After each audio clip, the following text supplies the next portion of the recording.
introducing some sobering statistics for anybody that wants to be an entrepreneur. Based on data from the Bureau of Labor Statistics, approximately 20% of new businesses fail in the first 2 years, 45 in the first 5 years, and 65 in the first 10 years. Only 25% of new businesses make it to 15 years or more. So all of you entrepreneurs are a brave bunch. Today, the panel we have, unfortunately, one person had to drop out. She had a medical emergency yesterday. But let me go ahead and introduce to you first is Chris Naidoo. He's the founder and CEO of Sigma International.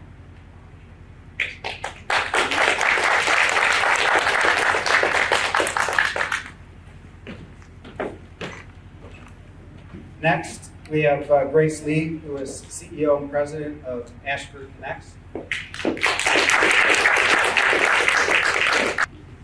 So, Chris, why don't you go ahead and introduce yourself, a little bit about your company, and what was your inspiration to become an entrepreneur? Okay, a little bit about myself. So I grew up in South Africa, and I grew up during apartheid. So those of you that know a little bit about apartheid, it was forced segregation. And so, separate school, separate area for living, separate train, restaurants you couldn't go to, separate beach, you couldn't marry across the color lines, and that was apartheid. During sanctions, we had no access to American products. So products like McDonald's or Nike or Reebok, cars, things that you would just see on TV, there was no access to in South Africa. So on the weekends, I would actually go to the U.S. Embassy and I'd, read American papers, and I'd be mesmerized and say, okay, one day I actually want to go to this country. So I graduated from college and I applied for an international traineeship with the International Student Organization, and so happened that my application was picked up at the University of Michigan. At that point, Chrysler was looking to go back to South Africa. Apartheid had just ended, Mandela was freed, and so they said, okay, we'll bring this kid over and he can work as an intern. So I came over and I worked for $7.25, and that was my first job in automotive, but I loved it. He actually taught me so much about the automotive. I got to work on projects in Egypt, in South Africa, in Brazil, and then for those of you that are an immigrant, you know the infamous visa, right? So I was on a visa, and unfortunately, I wanted to stay longer, and the only way I could stay longer was getting another category of visa. Chrysler wouldn't sponsor it, so I ended up working at Ford Motor Company. And at Ford, that's when I really learned the automotive industry from the ins out, working in service grade. I then got an opportunity where the South African Department of Trade and Commerce called me and said, hey, you're a guy on the ground, you know the automotive industry, are you interested in becoming a supplier? I said, I have no clue on how to be an entrepreneur. They said, don't worry, we'll send you on a trade mission. Go to South Africa, meet some suppliers, and I went on to South Africa, thought I knew everything, was naive enough to think that I could supply engines and I could supply plastics and everything else. I came back and I found a partner that I thought I could make a good business with, and that's how I started. Can we continue? Or? It's quite a mouthful there. That was a very interesting story. We can get to a little bit more later on. So, Grace, what about you? I was born in Taiwan. My family moved to California when I was 12th grade, and my dad was an engineer, and at that time, and we just immigrant, we have no idea how to do business. But somehow my parents decided, my mom and a friend, they decided to start a business doing the garment factories. Since we have no idea what to do business, no experience, we're in a new country, the business felt miserable, which is we hated. So I went to school and I thought, I got into economics. I graduated from UCLA and then got into corporate and accounting, public and corporate accounting for 10 years. I never thought I'd be entrepreneur one day. But then one of my husband's UFM friends, Jimmy Shaw, probably a lot of you probably know him, decided to start an IT consulting company. And that was back in 1995 when the internet was first started.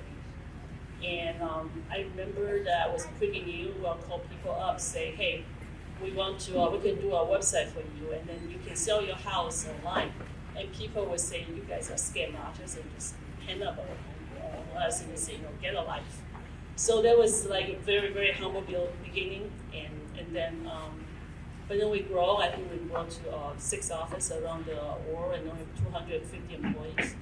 And we actually have clients here today. I was so surprising, and it's a long-term client. But as the technology evolved, and I got, the company was starting to spin off different things. We do sourcing. We got into packaging software, and we also have acquired another company doing the environmental health and safety software. But then the more the technology evolved, the more I feel like what's the most important thing for a company is the people. People makes how the company run, how they grow. So about 2 years ago, right in the middle of the pandemic, I decided to come out and have my own. Right now, I'm doing the executive search and the staffing because I feel it's my mission to helping people to connect. How can really maximize their dreams in their career-wise. Especially, I think, for the immigrants. I can see a lot of people, they don't know during the interview process, they don't know how to express their capabilities. They don't know how to, showcase their strength. And also, I also see the other hand is a lot of people, even though they got into the find a job, we also talking about the glass ceiling or the sticking floors because you can get into a company, you don't know how to move up. So I see a lot of challenges for immigrants, and that's my goal and my missions that the company will do. And that's also I work with Lisa Gray. We have these programs. If you can search on YouTube called You Are Hired. They teach, try to help people on how to interview skills or how to overcome a lot of challenges for immigrants to in their career path. Very good. So we'll stick with you. What was the biggest obstacle you had in starting your businesses, and how did you overcome it? I think there are really quite a few. One is determination. Sometimes I think if you have been in a corporation for a long time, you get very comfortable, and you kind of go, going out, you prepare for it, the challenges. How are you going to make that leap? You're probably not very happy with your work, or you feel like you can do better, you have the American dreams. I think that's one. I can think about quite a few. The other thing is money, financially, because it's very challenging. We can talk about that later, on the fundings and how you really support. You are really you can rely on the, weekly or monthly, you have when you have a job, regular job, the money coming in. But once you're entrepreneurs, you're the last one to get paid, and then you have to, fight with your clients to see if they are paying or not. It's just a lot of different challenges. What about you? I think the biggest challenge was no one wanting to believe in you, right? So I remember the first time, once I found a partner in South Africa, I said, okay, I'm gonna use the same principles I learned when I was at Chrysler and at Ford. A couple of things. One is counter trade, and the other one was the African Growth and Opportunities Act. So companies like Chrysler would use it to make, and Ford was using it to make engines in South Africa and bring it duty-free into the US. Levi's was making jeans for $2 in Lesotho, bringing it over duty-free. BMW was making their 3 Series BMW in South Africa, bringing it off duty free. I said, okay, I'll do that. I'll apply that to automotive. So I went to Chrysler and I said, hey, I used to work for you guys. How about a chance to supply you guys with something? And they said, hell no. But we have an engineering problem. If you can help us fix our problem, maybe we'll give you a chance. So it was an engineering problem. They changed the paint surface and nothing was sticking to the vehicle. Fixed it, got a chance, and got to the sourcing table. So I'm sitting at the sourcing table. There's myself, the new kid, and there's an established company. And he looks at me and he says, where are you going to make your parts? I said, South Africa. He said, really? You can have elephants stamping your parts? So I said, okay, you know what? 2 things I can do, right? I could either be pissed off or I could create an opportunity. So I said, okay, I'm going to give Chrysler such a great deal. I won't make any money, but I'll get my vendor code, which is very important in the automotive industry. So I think I sold the part, I made a penny. But 3 months later, I won the entire Jeep contract, which to this day we actually hold. A few months later, I met the competitor. He says, how's business going? I said, it's actually going quite good. I've increased capacity and now I have 2 elephants.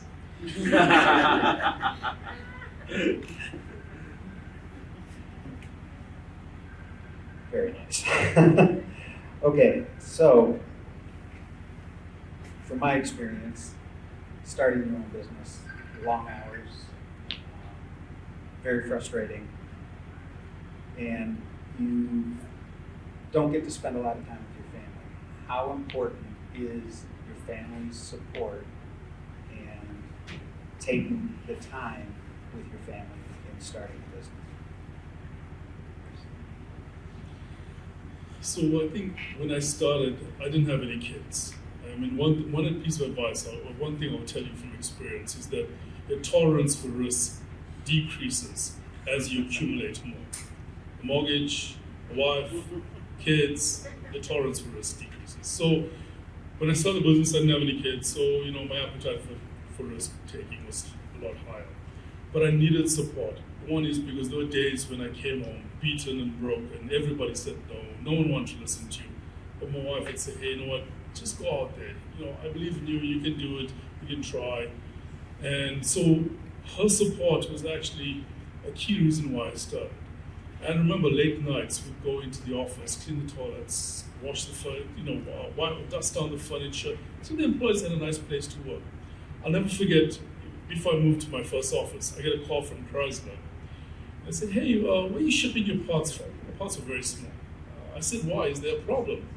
They said, yeah, we have a semi-truck parked outside your home. I didn't have an office.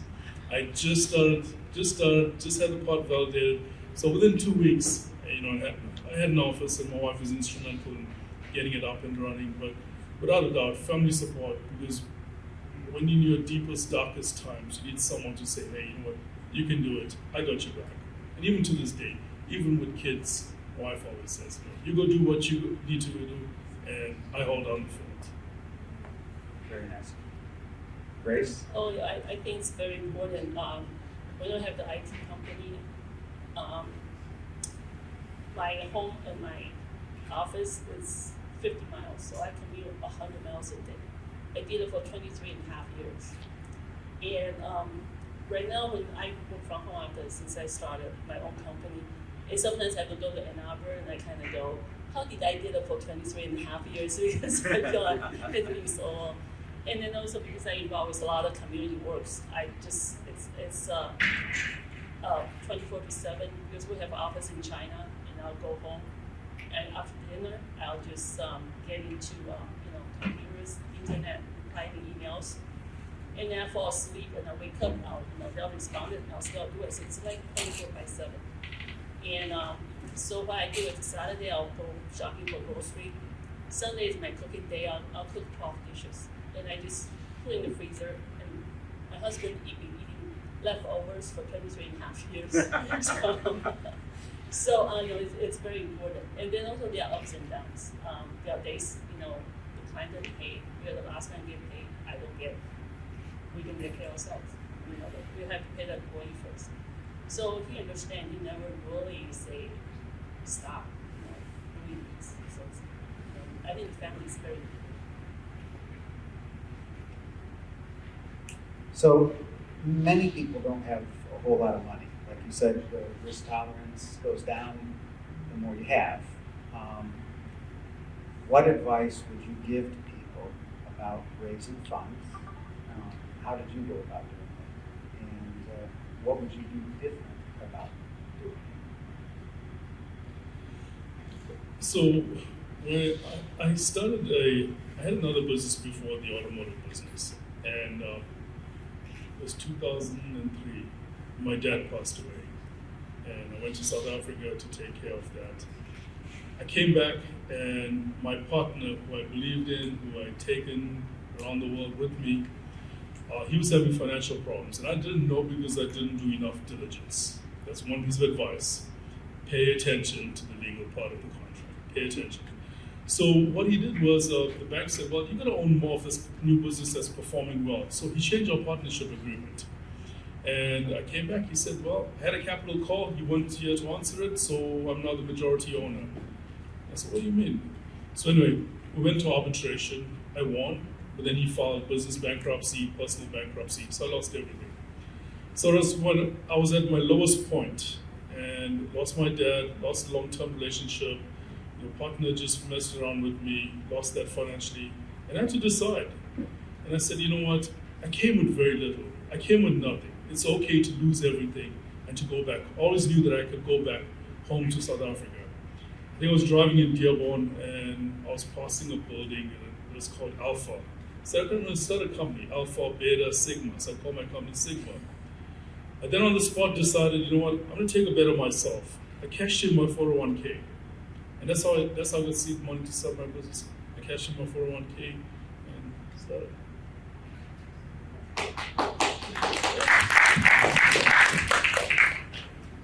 Big risk taker. What about you, Grace? Well, with the IT consulting company, we started, 1995. We're probably all just graduated from college. We haven't been working that long, so, none of us has a lot of money. So we, reach out to friends. So we have about 13 shareholders, and one target is $150,000. But we don't have money to pay one time, so we pay it for around 3 years. So I have these huge spreadsheets with tracking everybody who got money to pay. So that's how I think that's probably most of immigrants we started with friends and families. And I remember, I was accounting background, so I thought that would be I was very naive. I tried to get business loans and I go there. But when you are a service company, there's no collateral. The bank is, we have two bankers here, but so they're not willing to loan us money.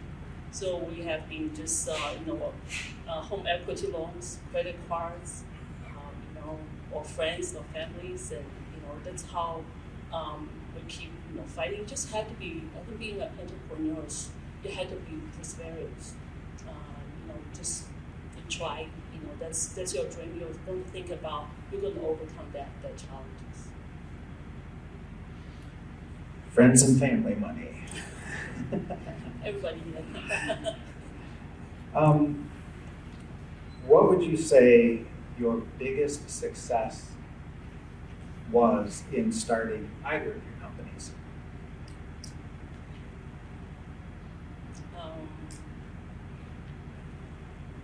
I think I feel like make difference in people's life. That's my goal. I think with technologies, we see how technology changes. With IT consulting company or customers, probably more corporations, we see how they can run more effectively, more efficiently, and more profitable. And with right now, I'm really more people-oriented and helping people change their life. I think that's every time when we talk to somebody, we help them, find a jobs, or we, give them career advice, even though maybe we are not successfully in, place them. But I feel, they tell us, hey, because you told me how to do these, how to change my resumes, how to change how we interview them. And then I was able to find a job with somebody else. I think those, and then they'll, they have, we still keep in touch. I think that's the best part for me. It's to make a difference in people's life. How about you, Chris? So I think being an immigrant, you are not afraid to go places and to do things that someone would otherwise be afraid of. So what I found, and I never really picked this up, but when I started the business, I immediately expanded. So now I operate in South Africa, South Korea, China, India, and US. And when I sit in a peer network of other business owners, I realize that they're afraid. They're afraid to go try out a different culture, do business in a different country. But an immigrant, you don't have that. And that has been my success. And from very early on, I expanded and I invested heavily in South Korea. And that has been one of my best bets and my best payoffs as well. So I think not being afraid, seeing the world as one place, and also I think what's very, very important is recognizing the incredible talent that exists in other countries. I mean, we all have this mindset, we live in America, it's the best in the world. But go to countries like Indonesia, go to countries like South Korea, go to countries like India, even going to Africa, going to some of the developing countries, and you'll see how strong entrepreneurship is, the level of innovation, the level of talent. I think we have to recognize that. Very good. So, since we are 2 people short, we got through the questions a lot faster than I expected, so I'll add a few extras in. If you had to go back and change anything in starting up your business, what would it have been? How about you, Chris? I took a lot of risks, and the biggest risk you take is investing in people, because you cannot do it all, right? If you want to grow, you have to find somebody, and you got to back that person, you got to support them. Sometimes I think I was a little naive in not following my gut, not following my instinct. But I mean, that's the life of an entrepreneur, right? 10 failures and 1 success. The track record's okay for me. But I think, I did lose, I lost money in some of the ventures that I undertook. I either underestimated the market or underestimated the effort it would take to be successful. I can also give you a counter argument to that, right? Because I think so here's the other things. When I started my business, that was 2003. Next year will be our 20th anniversary, so I beat the statistic, right? We started the automotive business, and I think it was 2008 was our first crisis, the housing market crisis. Sales went down. We had no sales. I mean, we were working three days a week. We were working 6 hours. I remember one week our receivables was a couple $100. That was it. So at that point, I decided, what do I do? Do I give up? Again, immigrant, I can't give up, right? Your biggest fear as an immigrant is, I didn't want to go home poor. I didn't want to be poor. So what I said was, okay, I'll start another business. And oil was $145 a barrel. I said, okay, I'll start a business. I won't be a pioneer, but at least I'll be at the bottom of the growth curve. I started a business in industrial lighting. Didn't know much. So went to Wayne State University, went to the entrepreneurship program. I ended up doing a master's program at Wayne State. I had 4 of my classmates, brought them back. Big mistake though. They can make the best PowerPoint presentations. They'll make the most elaborate Excel forecasts, but they have no real life experience, right? So I think that's one of the mistakes that I made. Analysis paralysis is also something that plagues a lot of entrepreneurs. You get a lot of data, but you have to make a decision. Because sitting on the fence is not making a decision. So one thing I always tell my staff, and even tell our outside stakeholders like our bank, I said, don't judge me on my failures. Judge me on my ability to navigate a failure, to get out of it and come out on the other side. That's how you judge an entrepreneur. You take many risks. You try many things. Not everything will work, but your ability to actually get ahead of it is what makes you successful. Very nice. How about you, Grace? I don't think I'm being aggressive enough. still part of the Asian part of me. I'm shy of asking people, and I think that's the parts like the face things, and if I ask, it makes I'm weak. So I think that's one thing. It's want to be think big, not afraid taking risks like what Chris does. I think that's the part of the thing I'll do different. So since we have a little extra time in this panel, are there any questions from the audience? So my question is, if you're a entrepreneur starting out, how do you assemble the right team to start your dream? What are some of the factors you look for? What are some of the red flags you look for to get started? I think one of the things, surround yourself with people that you trust, people that are not afraid to give you advice, right? Because you have many blind spots. So try to find a mentor. Try to find someone who's been there, who has done that, someone who can give you impartial advice and say, okay, you're on the right track or you're not on the right track. I think that's one, have that network, because it does take a village.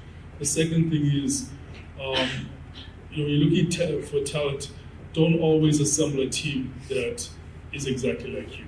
Because if you're a risk taker, everyone will take risks, you guys have no money.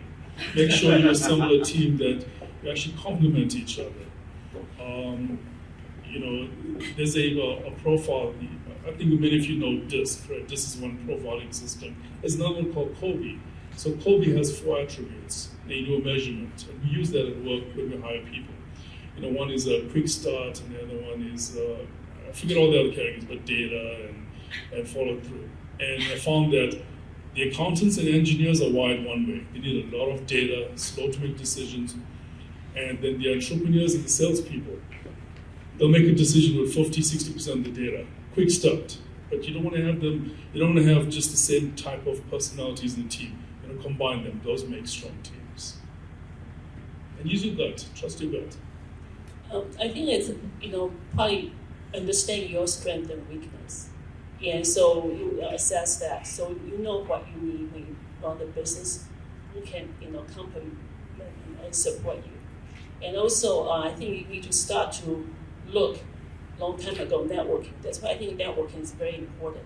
When you go out, you see people, you understand their strength.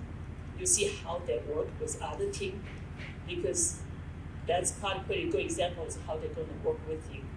So just start to prepare a long time ago. So when you're ready, you know who can reach out and put it together. Give me advice for when you're first starting out. How do you meet your clients? How do you get them to sign on? In my case, I went back to a familiar territory, right? So I was in automotive, so I went back to somebody that I worked for. And then, like Grace said, get out into industry events. I mean, an event like this, a trade show. Trade shows, you can meet both suppliers and customers. They don't cost a lot of money, and it's the most effective way to meet many customers or many suppliers at the same time. When I started out, you could actually take somebody for lunch, you could go meet with them.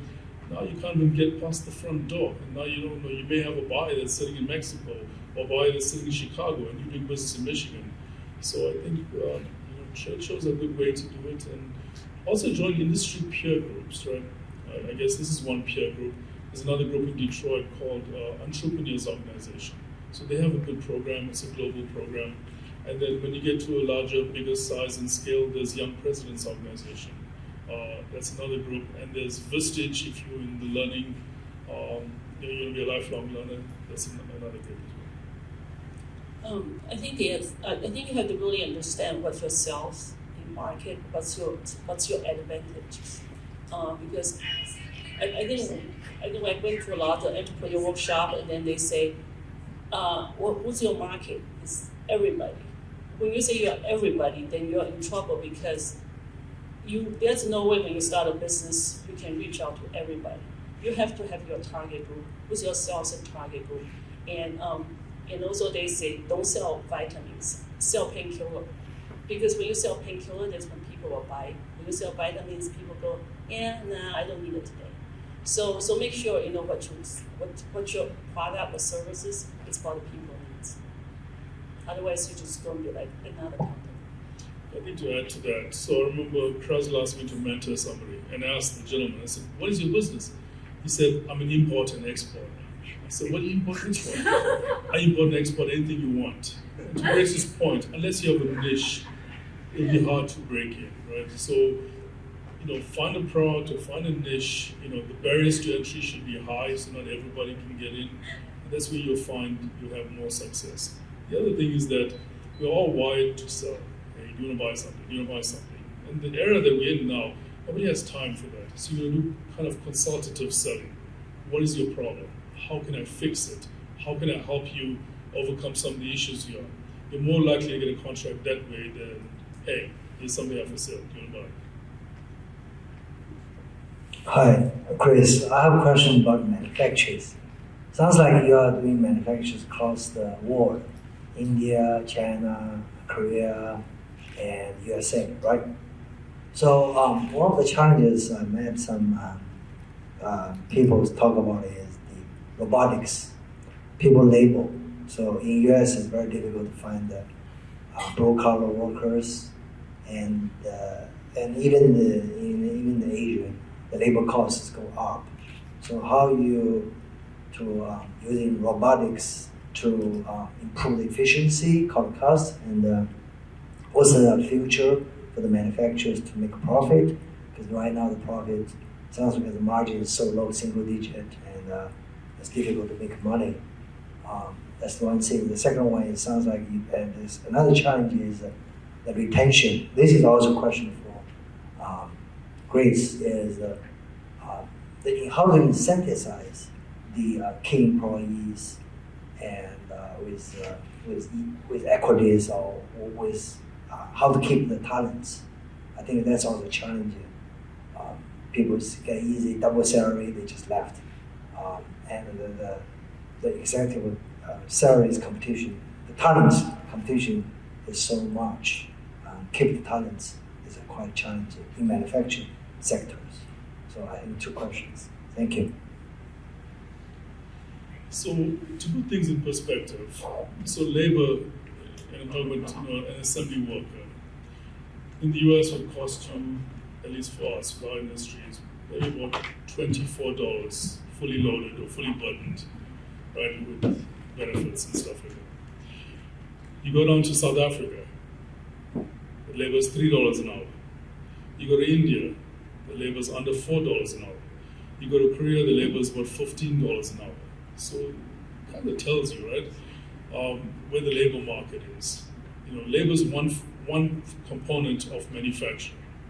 The other part is, you can make your parts far out to the world, but then your logistics costs are high. So it kind of balances that out. The use of robotics obviously is, we see it as an opportunity, not to replace workers, but to improve efficiency, quality, to do things that otherwise a human being would not be able to do repetitively.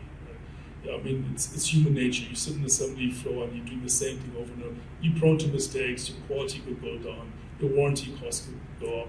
So what we are trying to do is actually, train workers to be, to use technology to their advantage. Maybe it's robotic assist to do part of the job. It's robotic vision system to check the quality of the parts. That's how we're doing it. In India, for example, I'll never forget this. I went there and I went to India, and the gentleman, the CEO of a company, said, do not think you can come to India with your Western mindset. We have 1 billion people. They need to be employed. So it's a very manual, labor-intensive country, but it works. The labor is inexpensive. So I think, it's across the board. Without a doubt, labor is a big, big issue. People are getting older, and also people don't want to get into the manufacturing industry. In Korea, we are an hour outside of Seoul. Everybody wants to work for Samsung. Nobody wants to come work in manufacturing. Everyone wants to go work for Google and for Apple. Nobody wants to work in manufacturing. So we have those challenges. In terms of retention, you may increase someone's salary, they will still leave you. I can tell you where we're at right now. It's one of the most difficult times for us. We now have 5 weeks of vacation, plus 11 holidays, which means that the employee is off for 1.5 months. I just sent 3 of my employees who finished 10 years, I sent them around the world trips. we do things, there's something that's near and dear to me. I do what's called dream on. Every quarter I award somebody a dream. So someone goes in and says, here's my dream, I want to do whatever. And another committee, recognizes that and agrees with it, and we send that person. We try to do all those things to build the culture. People leave a bad boss and people leave a company that has a horrible culture. If you can fix culture and maybe the mindset of the entrepreneur, the mindset of the manager, I think people will stay. And I do think, though, that we are in for a big correction. Obviously, COVID came in, things got out of whack, everyone was working from home, the salaries were astronomical, but now with interest rates going up, and I think things are going to start to change a little bit. So hopefully the labor market starts to get back to where, it'll never get back to where it was, but at least better than what it currently is. I just want to add one more thing about retention, and I think training is important. I think a lot of people, they leave because they don't see the future, and they do the same thing over and over again. And everybody, internally still want to learn, try to improve themselves. If you provide that, the training or the opportunity to see how they can move to the next step, they'll be more willing. That's part of our culture to stay in the company. So I think training is very important. All right, well, thank you very much, Chris, Grace. I appreciate your time today. Very wise words.